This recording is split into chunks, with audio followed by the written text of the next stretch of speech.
एक सिक्के की कीमत तुम क्या जानो रमेश बाबू। कितना है भैया कीमत कितना? 30 लाख रुपए। अच्छा। और सुनो, यदि आज से 1 साल पहले आपने 1,000 रुपये इथेरियम में लगाया होता, जो कि क्रिप्टो करेंसी है, पता है आज उसकी कीमत कितनी हो गई होती? 10,000 रुपये, यानी कि 1,000% का रिटर्न। और सुनो बताता हूँ, यदि डॉज कॉइन में लगाया होता, जो कि एक क्रिप्टो करेंसी ही है, केवल 1,000 रुपये 1 साल पहले, उसकी कीमत आज हो गई होती 1,20,000 रुपये, यानी कि 12,000% का रिटर्न। अरे ये तो कुछ नहीं है। और सुनो बताता हूँ, 10 साल पहले 1 रुपये बिटकॉइन में लगाया होता, आज उसकी कीमत 30 लाख रुपए हो क्या चुकी बोले होती। भैया? पगला गए, मजाक कर रहे हैं इन्हें आप? मजाक लग रहा है? मजाक नहीं रमेश ऐसा बाबू, थोड़े ना होता है। थोड़ा वीडियो को तो आगे देखिए, पूरा पता चलेगा कि क्या है बिटकॉइन की ताकत क्या है। बोलो बिटकॉइन, लोगों के हाथ में पावर है जो बिटकॉइन, लोगों के पास में ताकत है। हर वतन से शोर, हर जगह मशहूर, भाई अवेयरनेस फैलाओ तुम बेवजह की भसड़। बोलो बिटकॉइन, लोगों के हाथ में पावर है जो बिटकॉइन, लोगों के पास ही ताकत है। ज्ञानी कुछ भी वो कहते बेअसर, भाई अवेयरनेस फैलाओ तुम बेवजह की भसड़ नहीं। बेवजह की भसड़। तो कैसे हैं आप? मस्त जबरदस्त जिंदाबाद। 31 अक्टूबर 2009 को सतोशी नाकामोटो ने इंटरनेट पर एक पेपर पब्लिश किया, और वह व्यक्ति जैसे ही पेपर पब्लिश किया, यह पूरी तरह से क्लियर था कि यह व्यक्ति दुनिया की सबसे मजबूत करेंसीज डॉलर, यूरो, रेनमिनबी और रुपीस को चैलेंज करने आई थी। सतोशी नाकामोटो ने फाइनेंशियल सिस्टम का एक अल्टरनेटिव बिल्डअप कर दिया। सतोशी नाकामोटो ने ऐसा क्यों किया, इसको समझने से पहले एक देश की फाइनेंशियल सिस्टम क्या होती है उसको समझना पड़ेगा। देश की फाइनेंशियल सिस्टम काम कैसे करती है। सभी देश की अपनी खुद की एक करेंसी होती है, जिसको उस देश की सेंट्रल अथॉरिटी इशू करती है, चाहे वो देश का गवर्नमेंट हो, राजा हो, रानी हो, या फिर सेंट्रल बैंक्स हो। जैसे इंडिया में करेंसीज को आरबीआई इशू करती है, वैसे ही सभी देश की अपनी खुद की एक सेंट्रल अथॉरिटी होती है जो अपने देश की करेंसी को लॉन्च करती है, और उस करेंसी की वैल्यू उस कंट्री में होती है, क्योंकि उसको इशू करने वाली देश की सेंट्रल अथॉरिटी ने उसे इशू किया है। जैसे हमारे इंडिया में हमारे जो नोट होते हैं उस पर लिखा होता है, मैं धारक को 100 रुपये, 200 रुपये, 500 रुपये देने का वचन करता हूं, और उस पर नीचे आरबीआई गवर्नर का सिग्नेचर होता है। यदि आरबीआई गवर्नर का सिग्नेचर उस नोट पर ना हो तो वह नोट महज एक कागज़ का टुकड़ा हो जाएगा। ठीक वैसे ही सभी कंट्री में जिस देश की अपनी करेंसी होती है, वहाँ के सेंट्रल अथॉरिटी यह एश्योर करती है कि उस करेंसी की वैल्यू है, तभी उस देश में उस करेंसी की वैल्यू होती है, अदरवाइज उसकी कोई वैल्यू नहीं है। यानी कि उस करेंसी की वैल्यू उस सेंट्रल अथॉरिटी से जुड़ी हुई है, और हम उस करेंसी को डेली यूज़ में जो भी परचेस करना हो, गुड्स एंड सर्विसेज को परचेस करने में यूज़ करते हैं। और बेसिकली हम लोग अपना पैसा जमा कहाँ करते हैं? हमारे पास जो भी पैसा है हम उसे बैंक्स में या फाइनेंशियल इंस्टीट्यूशन में जमा करते हैं। वो बैंक्स और फाइनेंशियल इंस्टीट्यूशन उन पैसों को बिजनेसमैन या फिर जिन्हें लोन के रूप में ज़रूरत होती है उन्हें देते हैं, और जब हमें फ्यूचर में ज़रूरत होती है तो हम जाकर उस बैंक्स में उन पैसों को लेते हैं। कभी कभी ये बैंक्स ऐसे लोगों को पैसे दे देती है जो कि वो पैसे लेकर भाग जाते हैं, और नुकसान उसमें आम पब्लिक यानी हमारा होता है, क्योंकि उस करेंसी को इशू करने वाली सेंट्रल अथॉरिटी होती है, तो वह जब चाहे तब अपने डिसीजंस बदल सकती हैं और उस करेंसी के लिए कोई नए डिसीजंस या मॉनेटरी पॉलिसी में चेंजेस कर सकती हैं। इसका सीधा एग्जांपल नवंबर 2016 में देखने को मिला, जब देश की सेंट्रल अथॉरिटी ने 500 और 1000 के नोट को बैन कर दिया। यानी कि 500 और 1000 के नोट पूरी तरह से बर्बाद हो गए, यानी कि देश में 86% सर्कुलेशन मनी किसी काम के नहीं रह गए, वह पूरी तरह से महज एक कागज़ के टुकड़े हो गए। बात 2008 की है, जब पूरी दुनिया में ग्लोबल इकोनॉमिक क्राइसिस आए थे। उस समय लेमन ब्रदर्स जैसे फाइनेंशियल इंस्टीट्यूशन पूरी तरह से बैंकरप्ट हो गए।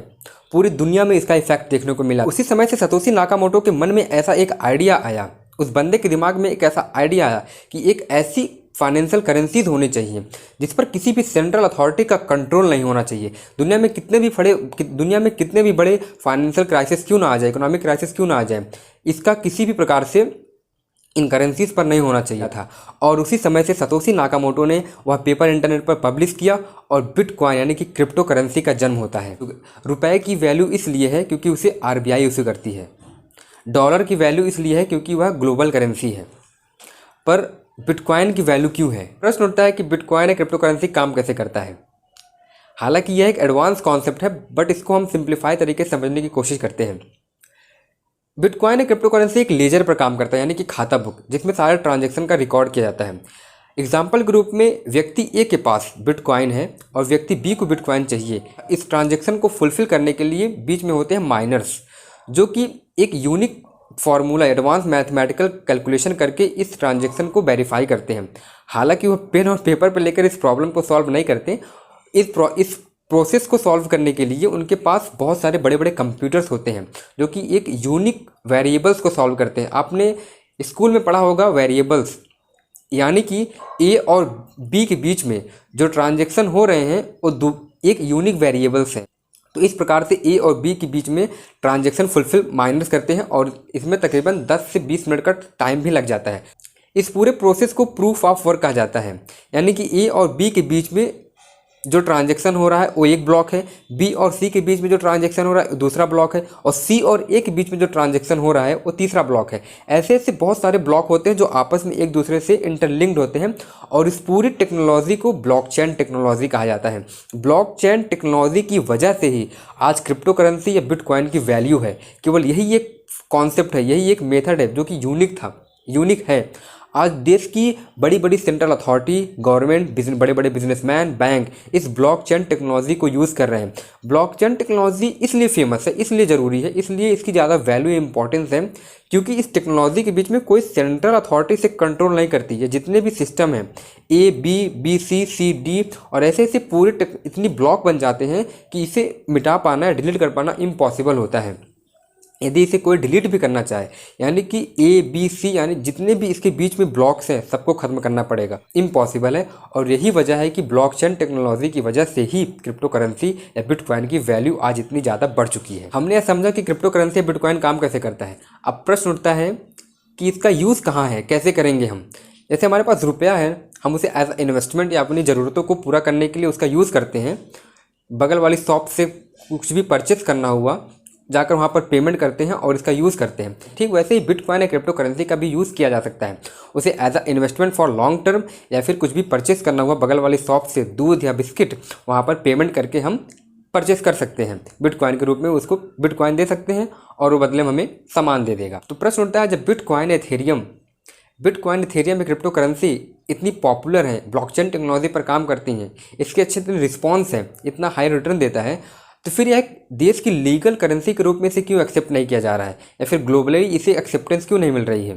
बिटकॉइन या क्रिप्टो करेंसी में कुछ ऐसे डिसएडवांटेज और मेजर प्रॉब्लम्स हैं जिसकी वजह से इसे एज अ लीगल टेंडर बनाना, एज अ लीगल करेंसी बनाना शायद बहुत ही मुश्किल हो पा रहा है। एक बिटकॉइन के ट्रांजेक्शन में टाइम तकरीबन 10 मिनट लग जाते हैं। अब आप किसी शॉप पे गए, आपको पेमेंट करना है तो आप 10 मिनट थोड़ा ना वेट करोगे यहाँ पर। जिस प्रकार नोटों को छापा जाता है, रुपयों को छापा जाता है और मार्केट में आता है और उसको लेकर ट्रांजैक्शन किए जाते हैं, ठीक वैसे ही बिटकॉइन को माइन किया जाता है। बिटकॉइन की कोई फिजिकल एग्जिस्टेंस नहीं है, यह कंप्यूटर्स पर माइन किया जाता है। यानी कि इसको माइन करने के लिए बड़े बड़े फर्म्स लगाए जाते हैं।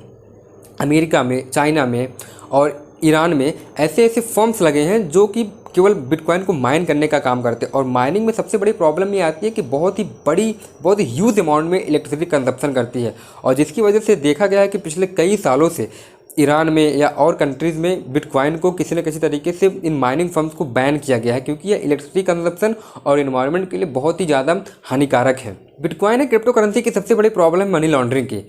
बिटकॉइन या क्रिप्टो करेंसी जिस टेक्नोलॉजी पर काम करता है उसमें यदि ए और बी के बीच में कोई पैसे ट्रांजेक्शन हो रहे हैं, इसमें यह पता कर पाना मुश्किल है कि ए और बी है कौन, और इससे बढ़ावा मिलता है आतंकवाद को। यदि आतंकवादी को बड़े बड़े हथियार या ड्रग्स डील करने हैं तो इन बिटकॉइन या क्रिप्टो करेंसी का यूज़ करके हथियार को डील कर सकते हैं, सप्लाई कर सकते हैं और पेमेंट कर सकते हैं, और यह पता लगा पाना मुश्किल है कि ए और बी हैं कौन, और इसी वजह से आतंकवाद को बढ़ावा मिल रहा है। जब से कोविड आया है, बहुत बड़े बड़े फाइनेंशियल इंस्टीट्यूशन या बैंक के जो रिटर्न से वो नीचे गए हैं, लेकिन क्रिप्टो करेंसी या बिटकॉइन ऑल टाइम हाई पर थे।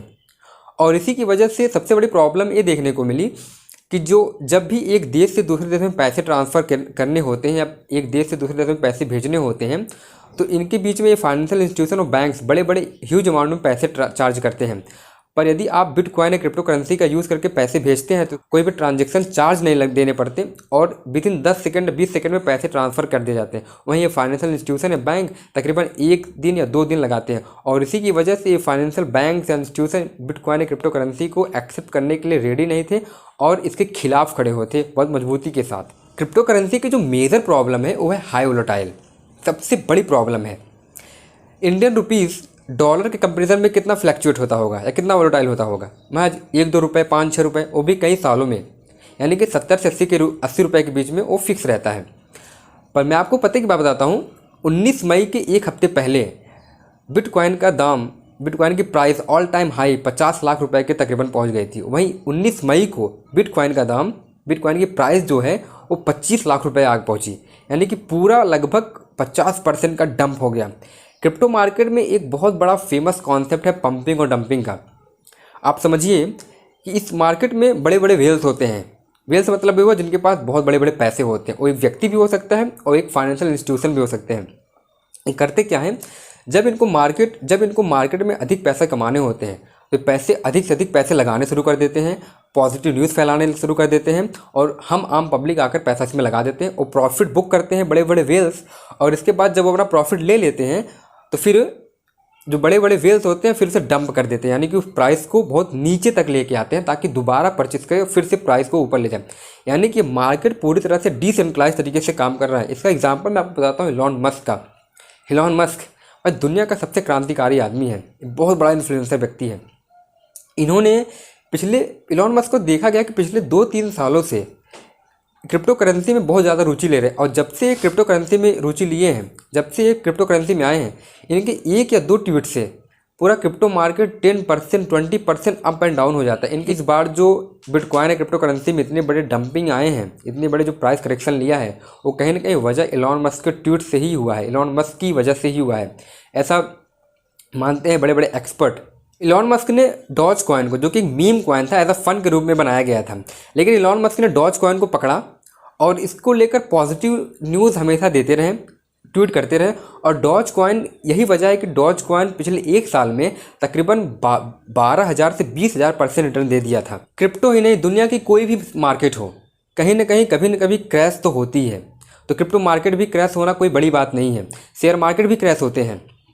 पर जो बिटकॉइन है, क्रिप्टो करेंसी के जो फ्यूचर हैं वो बहुत ही स्ट्रॉन्ग होने की वजह से दुनिया के बड़े बड़े institution, PayPal, Tesla, JP Morgan जो कि एक समय बिटकॉइन है क्रिप्टो मार्केट के बहुत बड़े विरोधी होते थे, उनका भी इन्वेस्टमेंट बिटकॉइन में है। एक पते की बात है कि दुनिया का सबसे पहला देश एल सल्वाडोर, जहां उनकी पार्लियामेंट ने बिटकॉइन को एज अ लीगल करेंसी के रूप में एक्सेप्टेंस कर लिया, यानी कि अब उस देश में बिटकॉइन लीगली करेंसी माना जाएगा। वहाँ के लेन देन एज अ बिटकॉइन के रूप में होगी। बिटकॉइन और क्रिप्टो मार्केट का फ्यूचर स्ट्रांग होने की वजह से ही दुनिया की सबसे बड़ी company Apple, Microsoft, Amazon, alphabet और यहाँ तक कि फेसबुक के बाद 7वें नंबर की सबसे बड़ा मार्केट बिटकॉइन आज के समय है। इंडिया में क्रिप्टो करेंसी को रेगुलेट कैसे करना है, इस पर अभी कोई भी रूल्स रेगुलेशंस नहीं बने हैं। 2018 में एक सर्कुलेशन के द्वारा आरबीआई ने क्रिप्टो मार्केट पर, क्रिप्टो करेंसी पर जो क्रिप्टो एक्सचेंज हैं, जहाँ जो क्रिप्टो के लेन देन करते हैं, इन्वेस्टमेंट होता है, उन्होंने बैंकों का टाइप खत्म कर दिया था। लेकिन जब वो केस क्रिप्टो एक्सचेंज ने केस सुप्रीम कोर्ट में ले गए तो वहाँ पर क्रिप्टो एक्सचेंज की जीत हुई। वर्डिक्ट क्रिप्टो एक्सचेंज के फेवर में आया, क्रिप्टो करेंसी के फेवर में आया। तो इसलिए अभी भी इंडिया में क्रिप्टो में एक्सचेंज इन्वेस्ट किया जा सकता है, पर ये पूरी तरह से रेगुलेट कैसे करना है यह अभी तक कुछ भी डिसाइड नहीं हुआ है। हालांकि यूएसए में, यूरोप में क्रिप्टो एक्सचेंज पर बड़े बड़े रेगुलेशंस बन चुके हैं, पर क्रिप्टो का जो फ्यूचर है बहुत ही स्ट्रॉन्ग है। इसमें बहुत ज़्यादा रिटर्न्स हैं, थोड़ी प्रॉब्लम्स हैं, रेगुलेट कैसे करना है। जिस दिन ये क्लियर हो गया, आने वाले समय में क्रिप्टो का फ्यूचर बहुत ही स्ट्रांग होने वाला है। यदि आप भी इन्वेस्टमेंट करना चाहें क्रिप्टो में तो ऐसा इजीली कर सकते हैं। बहुत बड़े बड़े एक्सचेंज है, फॉरेन एक्सचेंज जैसे बाइनेंस हुआ, वो भी हुआ। कुछ अपने इंडियन एक्सचेंज है, CoinDCX, CoinSwitchQuery, जेपैक, ऐसे कुछ प्लेटफॉर्म है जहाँ पर यदि हम चाहें तो बहुत मिनिमम अमाउंट से इन्वेस्टमेंट कर सकते हैं और आने वाले समय में अच्छा खासा रिटर्न ले सकते हैं। पर शायद बिटकॉइन या क्रिप्टो करेंसी में उतने ही पैसे लगाएं जितना कि हम उसे लॉस करने में सक्षम हो, हमें कोई प्रॉब्लम ना हो, क्योंकि मार्केट बहुत ही वोलेटाइल है। अभी भी कोई भी रेगुलेशंस इंडिया में उस तरीके से बने नहीं है कि क्रिप्टो को किस तरीके से डील किया जाए। तो रमेश बाबू, पूरा फंडा समझ में आया क्रिप्टो करेंसी और बिटकॉइन का? हाँ तो भैया, भाई साहब ब्लेजिंग सोल ने क्या बताया है, इंतजार काहे कर रहे हो? इनके चैनल, इनके उत्साह को बढ़ाइए, लाइक करिए, सब्सक्राइब करिए और हाँ शेयर भी करिए, कमेंट भी करिए। इनका मोटिवेशन बना रहेगा तभी तो आपको इतना बड़े बड़े इन्फॉर्मेशन बताएंगे। चलिए अलविदा दीजिए इन्हें, फिर मिलते हैं किसी नए वीडियो में। तब तक बहुत बहुत धन्यवाद मेरे तरफ से भी।